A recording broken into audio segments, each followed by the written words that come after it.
nous voulons déclarer la présence de Dieu, nous voulons déclarer la couverture.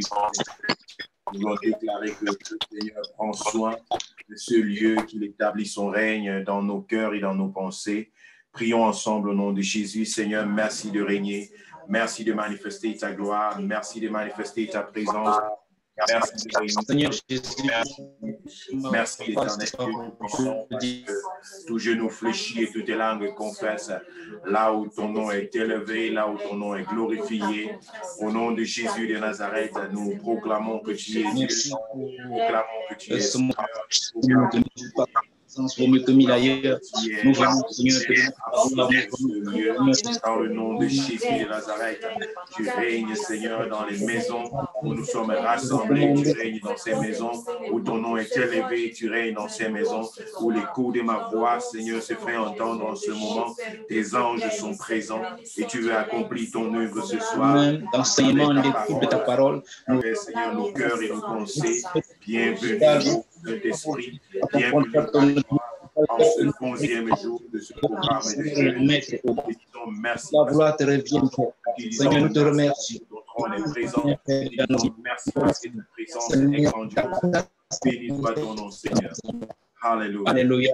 Gloire à toi, Seigneur. Ouvrons nos vies au sein de Jésus-Christ. Merci, Seigneur. Alléluia. Merci. Bien-aimés, une fois de plus, bienvenue à cette rencontre par la 33e du genre. Dans le cadre de ce programme de jeûne et de prière, nous sommes rendus au 11e jour, à la soirée du 11e jour de ce programme. Nous bénissons le Seigneur pour tout ce qu'il a déjà fait dans la vie de plusieurs personnes et pour tout ce qu'il est encore en train de faire, n'est-ce pas, de façon grande, de façon puissante. Nous avons des témoignages, n'est-ce pas, véritablement qui réjouissent notre cœur et qui montrent que Dieu est en action, Dieu est à l'œuvre. Je crois que le dernier jour de ce programme, il nous faudra des très longues heures pour rassembler tous les témoignages que Dieu est en train de faire. Mais nous essayons, au fur et à mesure que nous avançons, de vous communiquer ces témoignages-là et de fortifier la foi de plusieurs.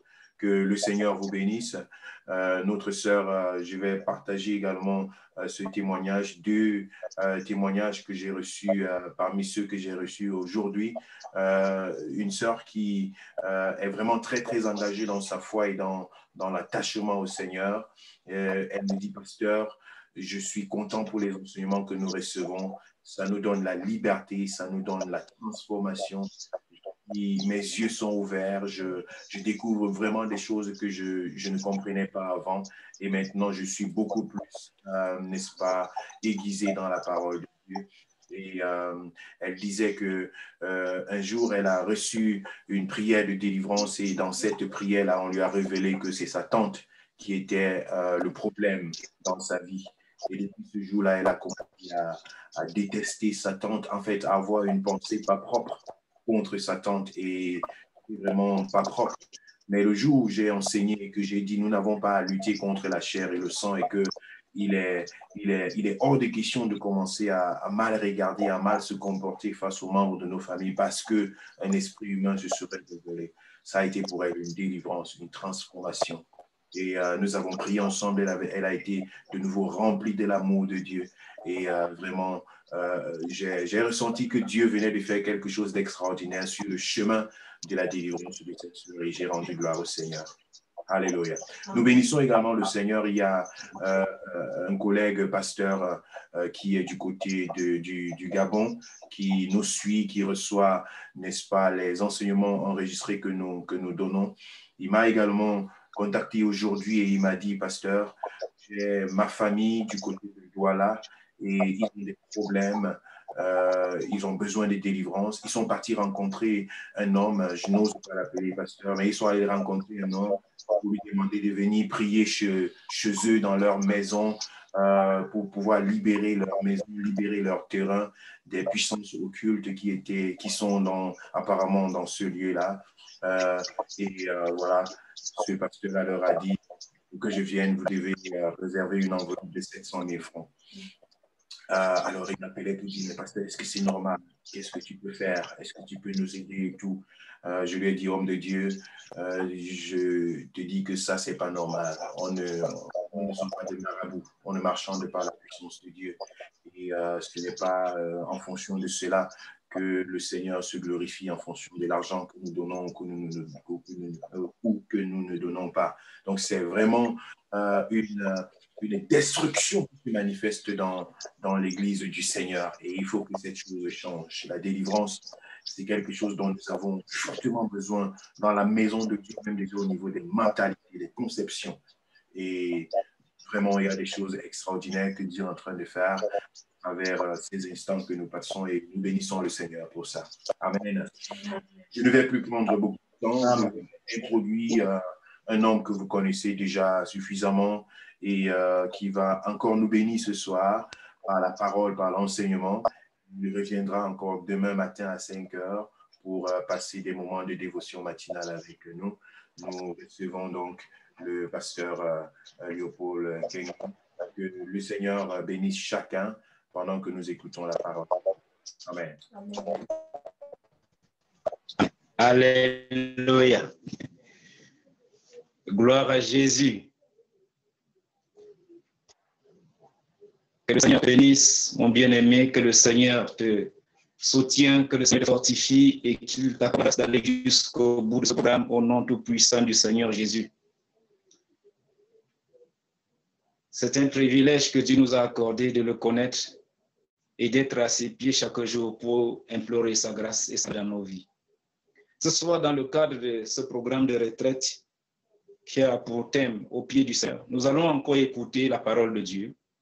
Cette parole qui produit la vie, une parole qui nous délivre, cette parole qui nous guérit, cette parole qui corrige, cette parole qui nous instruit dans la justice, afin que nous soyons des hommes et des femmes de Dieu accomplis et propres en toute bonne œuvre. Alléluia. Alors, comme je viens de dire, le sous-thème de la parole de l'enseignement de ce soir est intitulé « Vivre par la foi ». Alors, je ne sais pas si vous m'écoutez. Amen. Nous t'écoutons très bien, pasteur Léopold. Nous t'écoutons très bien. Les micros sont désactivés, de tout le monde sont désactivés afin que la qualité de l'enregistrement soit bonne. Ok, gloire à Jésus. Gloire au Seigneur. Comme je viens de dire tantôt, le sous-thème de l'enseignement de ce soir, c'est « Vivre par la foi ». Vivre par la foi. Et le texte de base ce soir, c'est le verset 38. Je le lis ici au nom de Jésus. Le Seigneur dit dans sa parole, dans Hébreux 10, verset 38, « Et mon juste vivra par la foi. Mais s'il se retire, mon âme n'a plus plaisir en lui. Et mon juste vivra par la foi, mais s'il se retire, il se croit. L'âme de Jésus, l'âme du Seigneur ne prend plus plaisir en lui, ne prend plus plaisir à l'écouter, ne prend plus plaisir à l'exaucer. Pourquoi lorsqu'il se retire? Je comprends une révélation profonde. Il dit, mon juste vivra par la foi. Le Seigneur ne veut pas dans ce passage parler de la vie, de la vie. Quand nous regardons autour de nous, il y a des gens qui vivent par leur argent, il y a des gens qui vivent par leurs relations, il y a des gens qui vivent par leur force physique, les athlètes, ceux qui pratiquent les arts martiaux. Il y en a qui vivent par des choses qui ne sont pas très agréables. Il y a des gens qui vivent par le vol, des gens qui vivent par des agressions, des gens qui vivent par le trafic de drogue, tout ce qui se passe autour de nous. Mais le Seigneur insiste et dit, mais mon juste vivra par la foi. De quelle vie l'Éternel parle ici? De quelle vie Jésus parle dans ce passage? Comme je viens de dire, il ne s'agit pas de la vie naturelle. Parce que sur le plan naturel, tout le monde vit de l'argent, des relations et tout le reste. Mais le Seigneur parle ici de la vie qui vient de lui. La vie qui vient de Jésus-Christ. Cette vie qui anime ton esprit, qui anime ton âme et qui se manifeste physiquement en toi par la présence de Dieu. C'est de cette vie que le Seigneur parle dans ce passage. Parce que la vie de l'Éternel, la vie que Dieu nous donne, contient tout ce dont nous avons besoin pour vivre ici-bas. Dans la vie de Jésus, tu trouveras la guérison. Dans la vie de Jésus, tu trouveras la bénédiction. Dans la vie de Jésus, tu trouveras la paix. Dans la vie que le Seigneur te donne, tu trouveras la joie. Dans la vie que Dieu donne, tu trouveras la sagesse. Tu trouveras l'intelligence divine. Tu trouveras la puissance de Dieu. Tu trouveras l'autorité. Et le Seigneur, quelque chose, c'est la foi. Alléluia. C'est par la foi que tu vas vivre cette vie. Ce n'est pas au ciel qu'on reçoit l'éternel. Nous la recevons ici-bas avant d'entrer au ciel avec ça. C'est ici-bas sur terre que nous recevons la vie de Christ avant d'aller au ciel avec cette vie. Ce n'est pas au ciel qu'on reçoit. Au ciel, c'est la continuité de cette vie qu'on reçoit ici sur terre. Hébreux 11, verset 6. Le Seigneur dit, oh, sans la foi, il est impossible de lui être agréable. Car celui qui s'approche de Dieu croit qu'il existe et qu'il est le rémunérateur de ceux qui le cherchent. Or, sans la foi, il est impossible de plaire à Jésus. Il faut que celui qui s'approche de l'Éternel, il faut que celui qui est au pied de Jésus, il faut que celui qui persévère à ses pieds croit qu'il existe et qu'il est le rémunérateur de ceux qui le cherchent. Le Seigneur veut attirer notre attention dans ce passage. Que lorsque nous sommes à ses pieds, lorsque nous persévérons à ses pieds, nous devons être conscients de sa présence. Nous devons être conscients pleinement de la présence de Dieu. Et nous sommes conscients de la présence de Dieu. Nous devons rester dans une attitude d'attente de recevoir quelque chose de lui. Parce que lorsque tu es au pied du Seigneur, tu ne rentres pas comme tu es allé. Lorsque tu es dans la présence de Dieu, Dieu fait toujours quelque chose de nouveau dans ta vie. C'est pour cela qu'il dit qu'il croit qu'il est le rémunérateur de ceux qui le cherchent. En quelque sorte, que tu sois conscient de la présence de Dieu, chaque fois que tu l'invoques, que tu sois conscient de sa présence, et dans ton cœur, tu restes dans une attitude d'attente. Que oui, comme je crois que Dieu est ici présent, je suis conscient de sa présence. Je crois que Dieu va faire quelque chose de nouveau dans ma vie. Je crois que Dieu, il va apporter un changement dans ma vie. Je crois que Dieu va faire une nouvelle chose dans ma vie, bien-aimé. C'est dans cette attitude que nous devons demeurer au pied du Seigneur. C'est dans cette attitude que nous devons persévérer avec Jésus, être conscient de sa présence. Il dit dans le livre d'Ésaïe, avant que tu ne l'invoques, il te répondra. Avant que tu n'aies cessé de prier, il t'exaucera. Et le Seigneur dit encore, lorsque nous prions, il nous écoute et il nous exauce. Bien-aimé, quand tu pries un Dieu qui écoute. Notre Dieu n'est pas sourd. Notre Dieu n'est pas muet. Il écoute et il parle. Sois conscient de sa présence. Sois conscient de sa présence. Parce que c'est dans la présence de Dieu que tu reçois ce que Dieu a prévu pour toi. Lorsque tu es au pied du Seigneur, tout ce qui peut être comme distraction, laisse-toi de tout ce que tu as vécu, tout ce que tu as vu ou entendu qui ne contribue pas à ton épanouissement spirituel. Lorsque tu es au pied du Seigneur, tout ton être, ton esprit, ton âme et ton corps, toute ton attention doit être focalisée sur le Seigneur. Parce qu'étant à ses pieds, il va faire quelque chose de nouveau dans ta vie. Il va faire une nouvelle chose dans ta vie. Alléluia.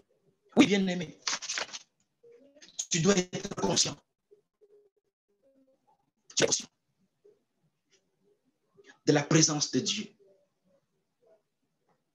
à tes côtés. Tu dois être conscient parce qu'il est là. Ne sois pas autrement. Lorsque Jean 20, à partir de verset 20 au verset 29, l'histoire de Thomas, notre bien-aimé du Seigneur Jésus. Lorsque ses frères ont dit, écoute, Thomas, on croyait qu'on ne devait plus jamais le voir. Nous l'avons vu. Je peux à la discussion qu'il y a eu entre eux, la joie qui les animait. Ils étaient dans la joie, ils étaient contents de savoir que le Seigneur, celui avec qui ils ont marché pendant 3 ans et demi, est ressuscité, est revenu d'entre les morts. Ils ont annoncé à Thomas, ils ont dit, écoute Thomas, ils ont vu Jésus, il est ressuscité. Thomas répond et dit, si je ne vois pas le Seigneur, si je ne vois pas la marque des clous dans ses mains, et si je ne mets pas mon doigt dans ses mains, je ne croirai point. Alors, Jésus, connaissant la pensée de Thomas, pendant que ces disciples étaient réunis, Jésus apparaît parmi eux. Thomas s'approche de lui et dit, mon Seigneur et mon Dieu. Jésus lui répond, parce que tu m'as vu. Mais Jésus dit quelque chose de pertinent à Thomas. Heureux ceux qui croient sans avoir vu. Heureux celui-là qui croit sans avoir vu. Lorsque je regarde ce passage,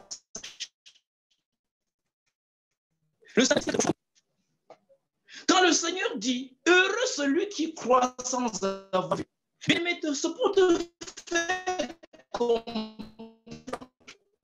phénomène d'action de la foi n'est pas dans le visible.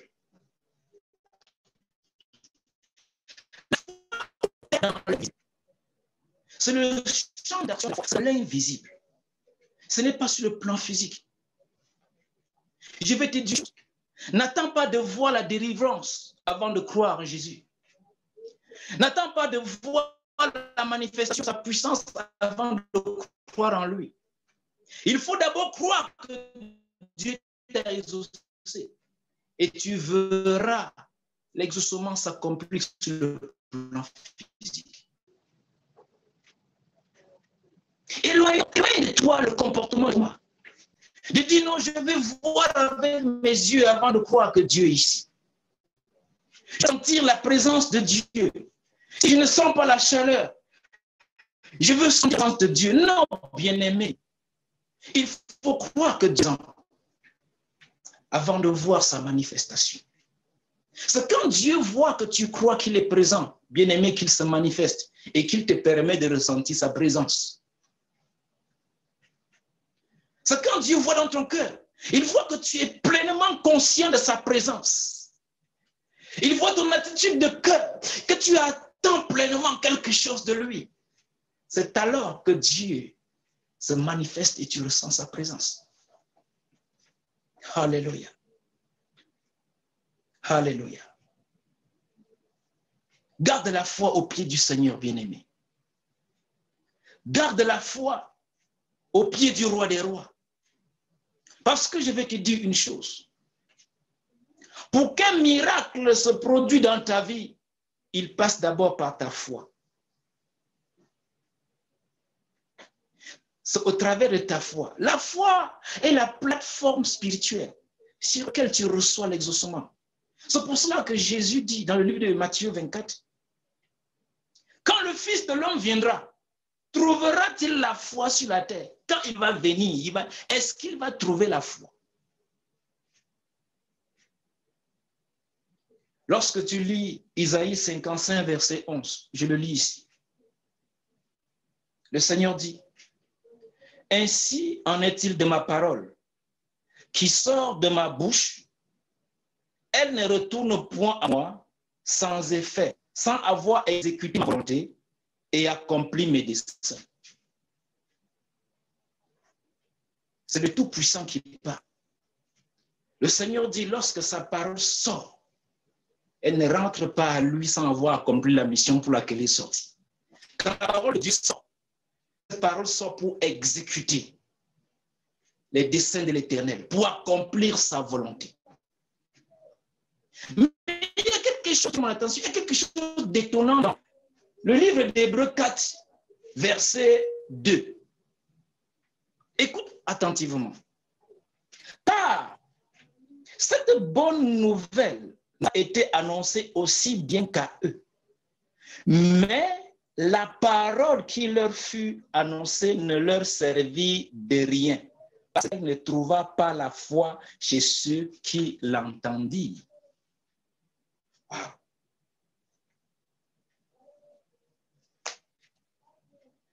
La Bible dit, cette bonne nouvelle qui nous a été annoncée, cette bonne nouvelle nous a été aussi annoncée. Oh là là. Oh Jesus. Il y a coupure de lumière.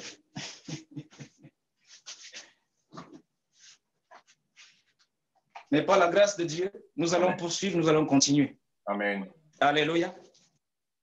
Par la grâce de notre Seigneur, nous allons poursuivre, nous allons continuer.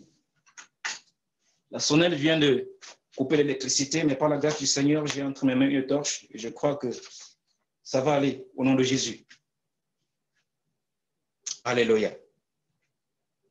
Le Seigneur dit que cette bonne nouvelle, car cette bonne nouvelle nous a été annoncée aussi bien qu'à eux. Mais la parole qui leur fut annoncée ne leur servit de rien parce qu'elle ne trouva pas la foi chez ceux qui l'entendirent. Pourtant, le Seigneur vient nous dire plus haut, lorsque sa parole sort, elle ne rentre pas à lui sans effet. Elle ne rentre pas à lui sans avoir exécuté sa volonté, sans avoir exécuté ses desseins. Je vais te dire une chose, bien-aimé. C'est quand la foi, c'est quand la parole de Dieu rencontre la foi dans ton cœur que le miracle se produit.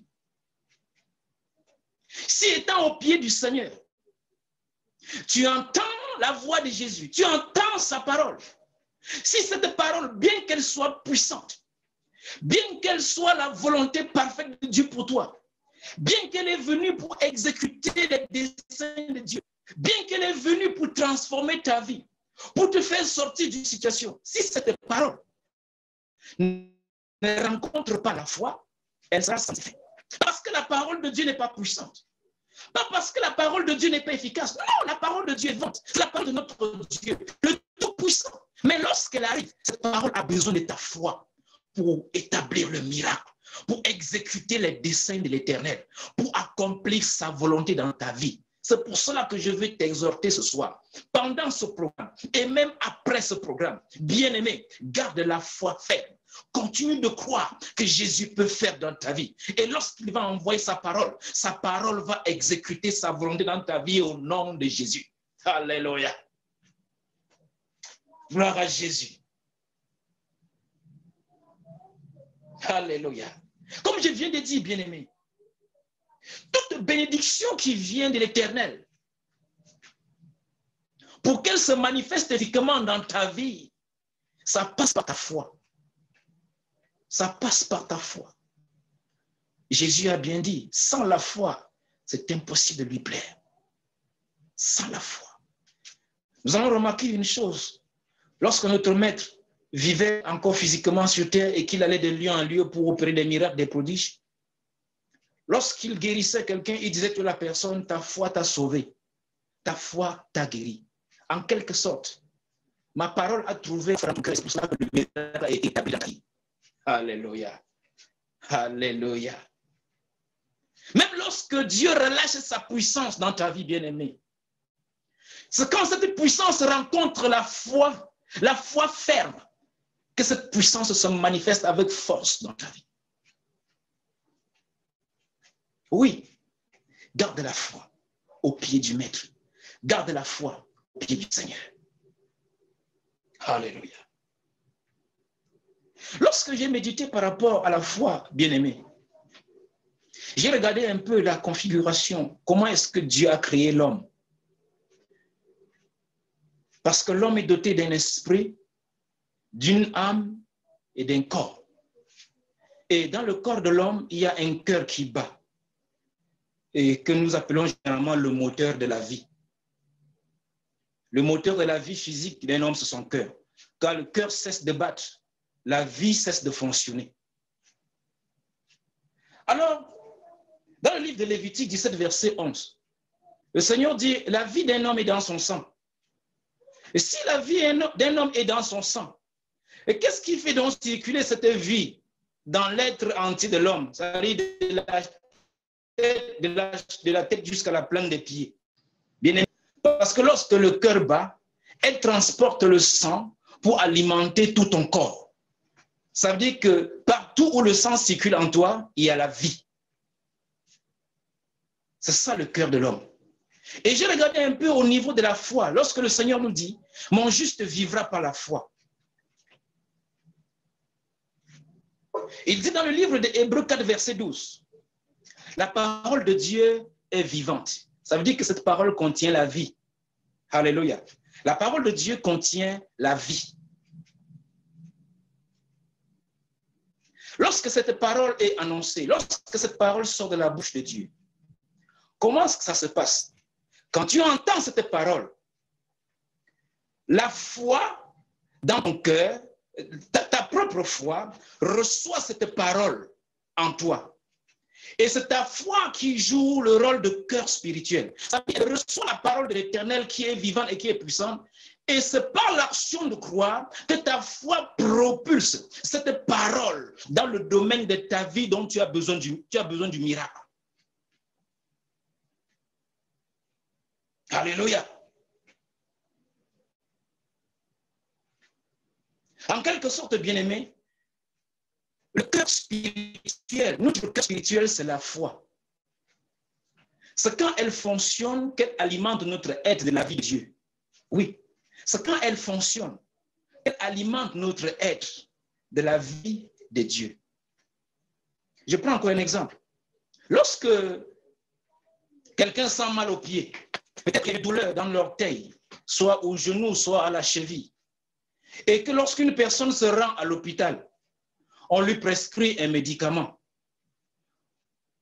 Lorsqu'il prend ce médicament, on dit, tu vas prendre 2 comprimés matin, 2 comprimés soir. Il vient, il prend ce comprimé est dans son estomac. Quel est le processus qui se produit pour que le principe actif de ce comprimé puisse aller guérir son pied qui est malade? C'est parce que, bien aimé, lorsque ce comprimé entre dans son corps, lorsque le principe actif est libéré dans son corps, ça entre dans son sang et le cœur de la personne reçoit ce médicament et le pompe dans l'organe du corps qui est malade. Et lorsque le médicament arrive sur l'organe du corps qui est malade, bien aimé, il y a la guérison, la douleur disparaît. C'est pour cela que je viens t'exhorter ce soir.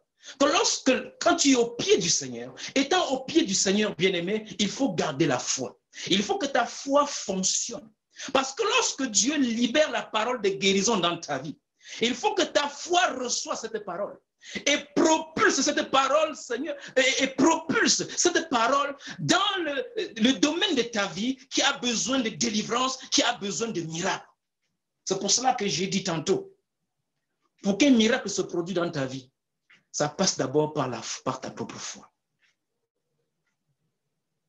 Alléluia.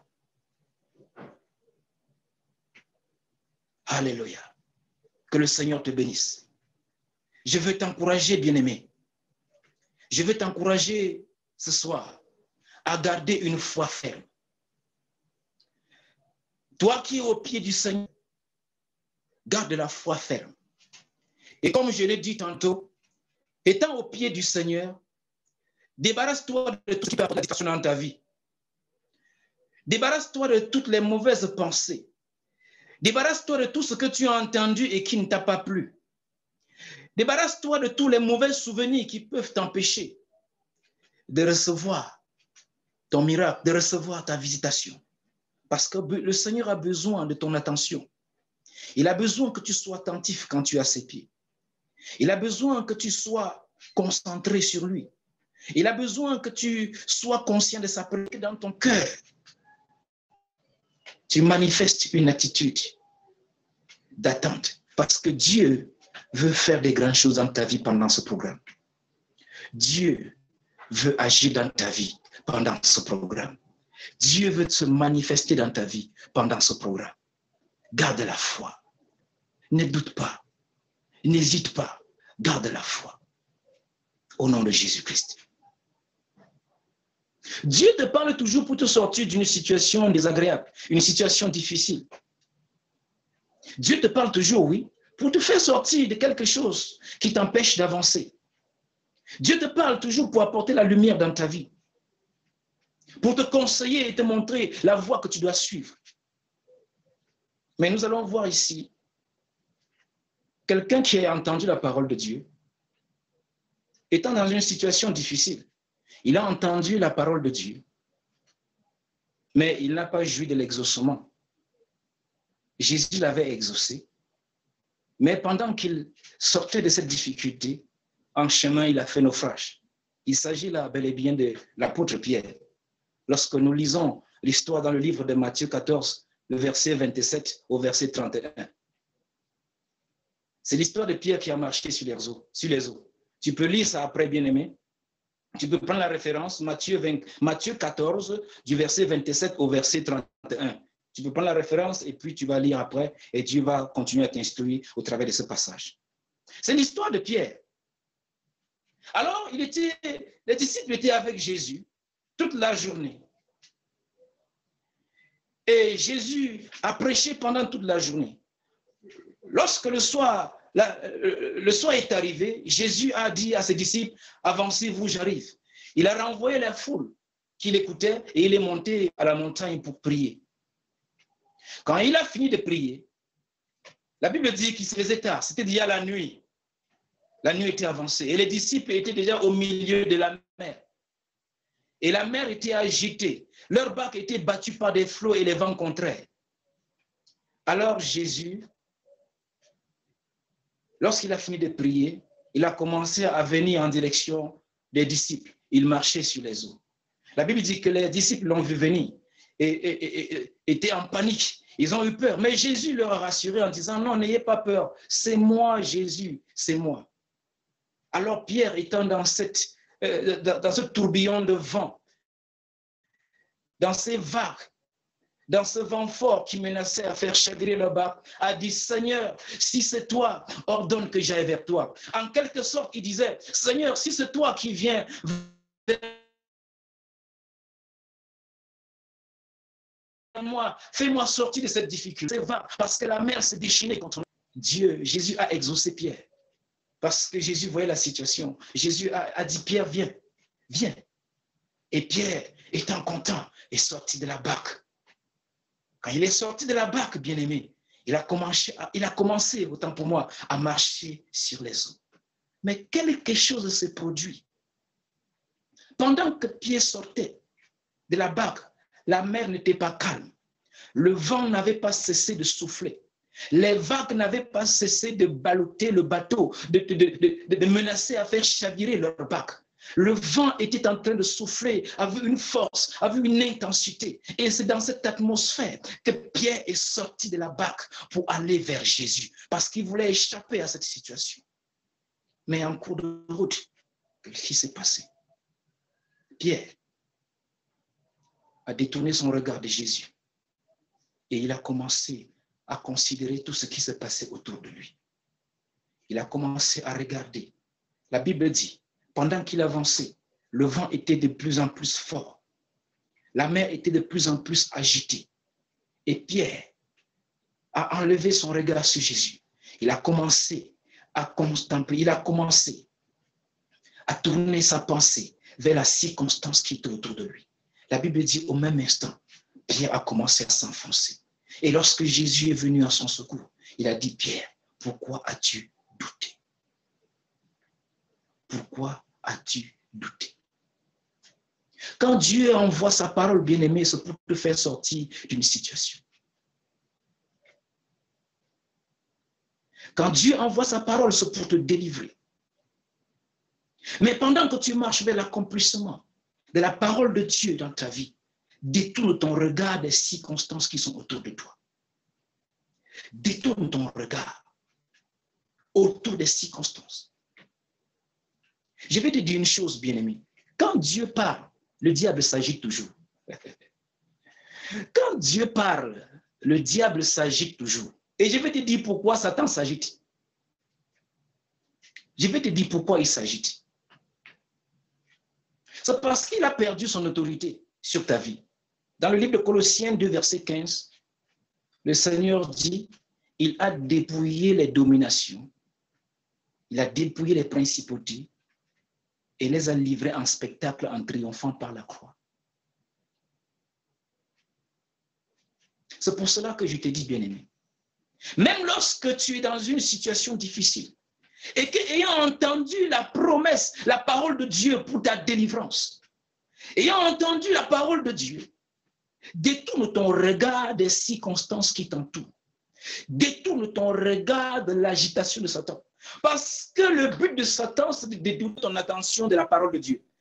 Lorsque Satan s'agite, lorsqu'il soulève les circonstances autour de toi, lorsqu'il s'agite autour de toi, c'est pour détourner ton attention de la parole de délivrance que tu as écoutée de la part du Seigneur. Et lorsqu'il réussit à détourner l'attention de quelqu'un, de ce que Dieu a dit, c'est là où, bien-aimé, il prend la domination. Satan a un mode opératoire qu'il utilise pour maintenir le monde dans l'esclavage. Ces trois modes opératoires sont intimidés. Il y a d'abord l'intimidation, c'est-à-dire soulever les choses autour de toi, faire agiter les choses autour de toi. Des moments d'incompréhension, même dans ton lieu de service, des moments de colère avec les collègues, même dans la famille, rien ne passe. Bien-aimé, ne sois pas distrait par ces choses. C'est l'agitation du diable. Le deuxième mode opératoire, c'est de dominer. Lorsqu'il réussit à intimider quelqu'un, il domine sur la personne. Et le troisième mode opératoire, c'est contrôler. Alors, Satan vient pour intimider, dominer et contrôler. Mais pour toi qui es enfant de Dieu, Jésus te dit, il a dépouillé Satan de son autorité et de son pouvoir. Il a livré en spectacle en triomphant par la croix. Oui, ça parle de toi. J'aimerais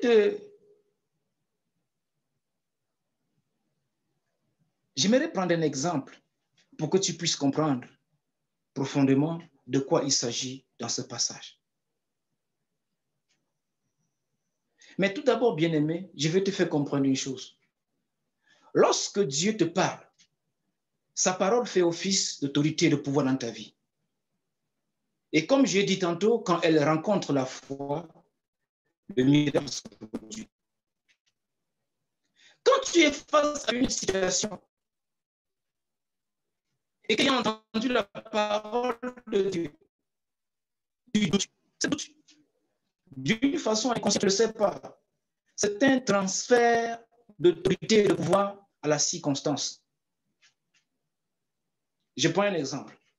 Lorsque quelqu'un marche et que tout à coup, un chien se place devant lui et commence à grogner, à aboyer, qu'est-ce qui se passe dans la vie de la personne pour que la personne tourne le dos au chien et commence à prendre la fuite?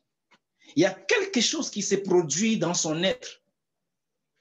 C'est parce qu'en lui-même, il a commencé à croire que ce chien peut lui faire du mal. Et inconsciemment, il ne sait pas qu'en croyant que ce chien peut lui faire du mal, il est en train de donner l'autorité au chien, de donner le pouvoir au chien de lui faire du mal. Et cette incrédulité se manifeste par la façon dont il tourne le dos. Il commence à fuir. Et quand il commence à fuir, le chien ne rentre pas. Le chien se met à sa poursuite parce que le chien a reçu l'autorité, le pouvoir de le poursuivre, de le mordre. Pourquoi? Parce que la personne lui a transmis cette autorité. C'est la même chose qui s'est passée sur Pierre. Lorsqu'il a reçu la parole de Dieu, il a commencé à marcher sur l'eau.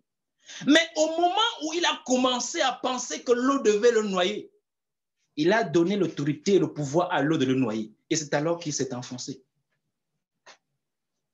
Donc, bien-aimé, dans une circonstance, lorsque tu traverses les mauvaises circonstances, lorsque tu traverses les mauvais événements, Jésus l'a dit, il y aura des jours mauvais. C'est pour cela qu'il nous recommande de prendre les armes de Dieu, de nous revêtir de l'armure du Seigneur, afin de tenir ferme contre les ruses du diable et contre les ruses du diable et de surmonter tout dans les mauvais jours. Mais je vais te dire, lorsque les mauvais jours sont devant toi, ne donne pas le pouvoir à ces mauvais jours de dominer sur toi. Lorsque tu es face à une situation, lorsque tu es face à une mauvaise circonstance, ne donne pas le pouvoir à cette circonstance de dominer sur toi. Parce que la parole de Dieu est puissante pour toi. Lorsque tu crois sur Dieu, tu marches sur les mauvaises circonstances, tu marches sur les mauvais événements. Et c'est ça que tu es au pied du Seigneur. C'est pour recevoir cette parole qui va donner la capacité de traverser les temps de turbulence, de traverser les moments de turbulence dans ta marche de chrétien. Oui, bien-aimé. Ne donne pas, ne transfère pas ton autorité, ton pouvoir à une circonstance. Ne doute pas. Vous voyez, lorsque la Bible dit que Pierre a eu peur, il a commencé à s'enfoncer. Mais lorsque Jésus est venu à son secours, Jésus n'a pas dit pourquoi as-tu eu peur. Non, Jésus a dit pourquoi as-tu douté. Pourquoi as-tu douté? Pourquoi? Parce que c'est quand Pierre a commencé à douter que la peur s'est installée dans son cœur. Ça veut dire qu'il a transmis l'autorité, le pouvoir à la mer, aux vagues, au vent impétueux que non. Cette circonstance peut me faire du mal. Et c'est alors qu'il a commencé à s'enfoncer. Satan s'agite auprès de toi. Mais son agitation ne peut pas te faire du mal. Je vais te dire, tu vas comprendre, bien-aimé. Comme tantôt j'ai dit, pourquoi Satan s'agite tant autour de toi quand Dieu parle? Pourquoi le diable s'agite tant? C'est parce qu'il a perdu son autorité sur ta vie. Il a perdu son contrôle sur ta vie. Il a perdu son pouvoir sur ta vie. Je prends un exemple. Lorsque tu arrêtes un poulet vivant et que tu lui coupes la tête, et que après avoir coupé la tête, tu lances ce poulet au sol, qu'est-ce qui se passe? Tu vas remarquer que ce poulet va sauter, il va gambarder, il va se battre, il va se tordre, il va taper ses ailes, il va bouger ses pattes, il va gesticuler. Pourquoi il le fait? C'est parce que tu lui as ôté la vie. Mais cependant, est-ce que cette agitation peut te faire du mal? Est-ce que lorsqu'il se bat, lorsqu'il saute là, est-ce qu'il a encore l'autorité, le pouvoir de te faire du mal? Non. Pourquoi? Parce que tu lui as ôté la vie. C'est la même chose qui s'est passée avec Satan. Jésus a ôté son pouvoir. Jésus a ôté son autorité. C'est pour cela que quand Dieu parle sur ta vie, Satan se met à gesticuler. Satan se met à bouger. Satan se met à gambarder. Bien-aimé, lorsqu'il fait ça, dis-lui, oh petit, tais-toi. Alléluia. Alléluia. Dis-lui seulement, oh petit, tais-toi. Calme-toi. Jésus a dit à la mer, lorsqu'il traversait, il était couché dans la barque avec ses disciples. La mer s'est levée. Satan a soulevé la mer contre lui sans problème. Mais lorsqu'ils arrivent tout à coup, le ciel s'ouvre et les vagues se lèvent. Ça laisse s'acheminer. Quand Jésus est né, qu'est-ce qu'il a dit? Il a dit patience. Et les disciples étaient dans le grand étonnement. Qui est celui qui même obéisse le vent et la tempête? Parce que Jésus avait vaincu Satan. Bien-aimé, l'agitation du diable ne peut pas. Le diable s'agite autour de toi, mais il n'a plus le pouvoir de te faire du mal. Aussi longtemps que tu vas garder la foi au pied du Seigneur, aussi longtemps que tu vas continuer à espérer, à être dans une attitude d'attente, à être dans une attitude d'attente au pied du roi des rois, au pied du Seigneur des seigneurs.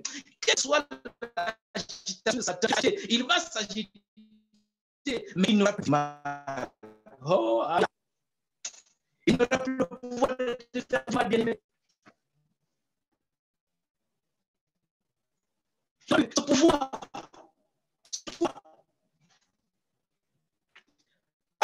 lorsqu'on te voit, un programme, même après ce programme, bien-aimé, tu vas voir les choses autour de toi qui ne semblent pas être correctes. Non, toi, il se bat pour rien. Satan, c'est un animal à qui on a coupé la tête. Il se bat, mais il ne peut pas te faire du mal. Donc, bien-aimé, je voudrais t'encourager ce soir. Je voudrais te dire, prends courage et fortifie-toi dans le Seigneur. Garde la foi au pied du Seigneur. Garde la foi au pied du roi des rois. Persévère en espérant en lui et il fera des grandes choses dans ta vie. Persévère à ses pieds et il fera des grandes choses dans ta vie. Alléluia. Que le Seigneur te bénisse pour cette parole. J'ai ici, sur ma montre, je crois, 20 heures.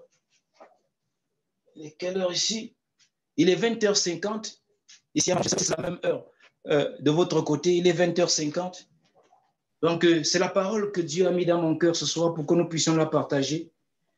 Parce qu'il est important pour nous bien-aimés qu'étant au pied du Seigneur, nous gardons cette foi, parce que notre foi, que le miracle se produit dans la parole de Dieu, dans la foi, dans notre cœur, le miracle est établi. Que le Seigneur vous bénisse, bien-aimés, que le Seigneur bénisse sa parole dans nos cœurs et que par sa grâce, nous puissions demeurer fermes dans la foi au nom de Jésus-Christ. Amen. Amen. Amen. Gloire à Jésus. Alléluia. Gloire soit rendue au Seigneur. Merci Seigneur Jésus. Gloire à Jésus. Alléluia.